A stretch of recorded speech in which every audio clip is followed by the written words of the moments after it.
छत्रपती संभाजीनगरमध्ये राज्य सरकारी आणि निमसरकारी कर्मचाऱ्यांनी पुकारलेल्या राज्यव्यापी संपात आता नर्सेस फेडरेशननेही उडी घेतली आहे। संभाजीनगरच्या शासकीय वैद्यकीय महाविद्यालय व रुग्णालय महनजेच घाटी परिसरामध्ये नर्सेस फेडरेशनच्या वतीने जोरदार निदर्शने करण्यात येत आहेत। जुनी पेन्शन योजना लागू करावी या प्रमुख मागणीसह रिक्त पदभरतीसाठी या परिचारिकांनी आक्रमक पाऊल उचलले आहे। या आंदोलनाचे मुख्य मुद्दे म्हणजे सर्व कर्मचाऱ्यांना तातडीने जुनी पेन्शन योजना लागू करावी, तसेच राज्याच्या वैद्यकीय शिक्षण विभागात DMER नर्सेसची तब्बल 6000 पदे रिक्त आहेत, तर सार्वजनिक आरोग्य विभागात DHS 3000 पदे रिक्त आहेत। ही पदे तातडीने भरण्याची मागणी आंदोलकांनी केली आहे। विशेष म्हणजे एकीकडे आपल्या हक्कासाठी संपावर असतानाही नर्सेसनी आपला सेवाभाव जपला आहे। रुग्णांची गैरसोय होऊ नये म्हणून इमर्जन्सी सेवा सुरू ठेवून या आंदोलनात सहभागी होण्याचा निर्धार नर्सेस फेडरेशनने व्यक्त केला आहे। मकरंद उदयकर, राज्य संघटक सचिव, महाराष्ट्र गव्हर्नमेंट नर्सेस फेडरेशन। आज जवळपास 17 लाख राज्य सरकारी कर्मचारी हे संपावर आपल्या विविध मागण्यांसाठी उतरले आहे। त्यामध्ये परिचारिका म्हणून आम्ही देखील संपात उतरलेलो आहे।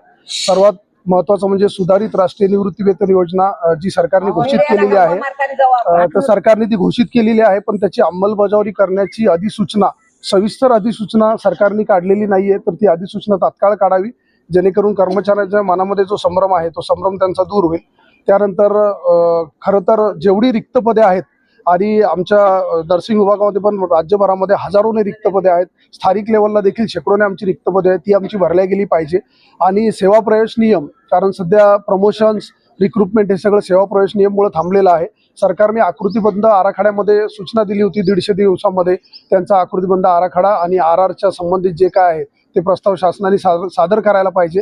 आणि RR जोपर्यंत बनत नाही तोपर्यंत प्रमोशन निघणार नाही, अशा गोष्टी आमच्या कानावर येतात। तर तसं पाहिलं तर RRचा त्याचा काही संबंध नाहीये। तर सेवाज्येष्ठतेनुसार जे प्रमोशन परिचारिकांना आहे ते तात्काळ निघले पाहिजे। हजारोच्या संख्यांनी परिसेविकांची पदं आमची रिक्त आहे।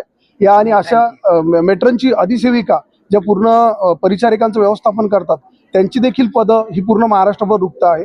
नंतर आमचे जे पाठ्य निर्देशक आहेत त्याची शेकडोनी पदे रिक्त आहे, ती जवळपास 15 वर्ष झाली भरलेली नाहीये। या आणि आता अशा जिव्हाळ्याच्या मागण्या आहे। PFRDA कायदा आहे तो त्यांनी रद्द करावा आणि त्यातील जी रक्कम जमा झालेली ती राज्य सरकारकडे वर्ग करावी, हे देखील त्यामध्ये आमची जिव्हाळ्याची मागणी आहे। 10, 20, 30 आश्वासित प्रगती योजनेचा लाभ हा तात्काळ वेळच्या वेळी कर्मचाऱ्यांना मिळाला पाहिजे, ही देखील त्यात आमची जिव्हाळ्याची मागणी आहे। तर ह्या मागण्या सरकारने लवकरात लवकर मागण्या मान्य कराव्या असं आम्ही महाराष्ट्र गव्हर्नमेंट नर्सेस फेडरेशन तर्फे त्यांना विनंती करतो। परंतु वारंवार आपल्याला याच मागणीसाठी आंदोलन करावं लागतं, याचे काही तोडगा निघत नाही। कारण जवळपास राज्य सरकारी कर्मचाऱ्यांतर्फे या 15 महिन्यामध्ये 6 ते 7 वेळा सरकारशी विविध प्रकारे चर्चा करण्याचा किंवा बैठक घडवून आणण्याचा प्रयत्न केला होता, पण सरकारला वेळ नाहीये। सरकार साधं चर्चेला देखील बोलवत नाहीये। मग कर्मचाऱ्यांच्या हातात संपाशिवाय दुसरं काही उरत नाही। तर हा संप मी तर म्हणेल थोडक्यात हा घडवून आणलेला संप आहे। कारण जर आम्हाला चर्चेला वेळ देऊन आमच्या नेत्यांशी जर चर्चा झाली असती तर आज ही संपावर उतरण्याची वेळ परिचारिकांना आणि राज्य सरकारी कर्मचाऱ्यांना मुळीच आली नसती। संपातून तोडगा निघाला नाही तर पुढची कशी काय बेमुदत संपावर आम्ही जाऊ। आमचे पदाधिकारी संध्याकाळी रिव्ह्यू घेऊन पुढची दिशा ठरवतील, पण जर सरकार काहीच करायला तयार नाही तर मग आमचा संप देखील बेमुदत राहील। मकरंद उदयकर, राज्य संघटक सचिव, Maharashtra government nurses federation. Indumati Thorat, Maharashtra government nurses फेडरेशनची मी अध्यक्ष आहे। आणि आज जो देशव्यापी संप राज्य सरकारी कर्मचाऱ्यांनी पुकारलेला आहे, महाराष्ट्रामध्ये फेडरेशनचे सर्व नर्सेस यामध्ये सहभागी झालेले आहेत।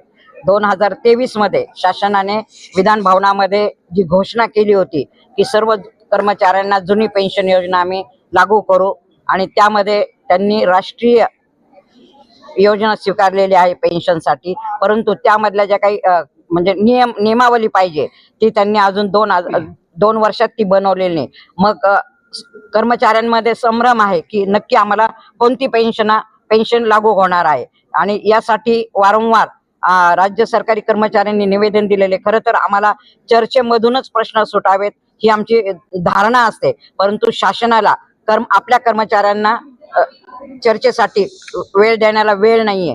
सगळे कार्य म्हणजे शासन इलेक्शन मध्ये बिझी असतं वारंवार, परंतु जे कर्मचारी रात्रंदिवस यांच्या योजना राबवत असतं, मरत असतं। शासन कशावर चालतं तर शासन कर्मचाऱ्यांच्या जीवावर चालतं।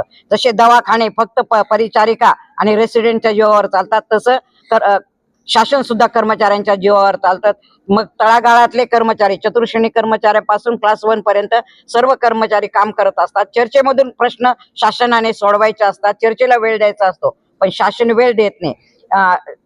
शिक्षकांच्या अनेक मागण्या प्रलंबित आहेत. नर्सेसच्या मागण्या, आज नर्सेसच्या 6,000 पदं डीएमआर मध्ये रिक्त आहेत आणि जवळजवळ 3 ते 5 हजार पदं DHS मध्ये रिक्त. म्हणजे एवढ्या लोकांचा कामाचा भार आहे त्या लोकांवरती पडतो. आणि रुग्णसेवा जर चांगली द्यायची असेल, खरं तर आरोग्य देणं हे शासनाचं काम आहे, परंतु कंत्राटीकरणाला आमचा पूर्ण विरोध आहे.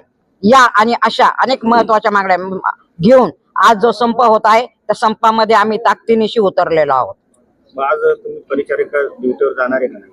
आम्ही कोणीही ड्युटीवर जाणार नाही, परंतु जर मास कॅज्युअल्टी आली, समजा ऍक्सिडेंट झाला, एकदम 50-60 पेशंट आले, तर आमची टीम तयार राहील. 50 लोकांची आम्ही टीम तयार करतोय आणि आम्ही 24 तास सेवा देऊ.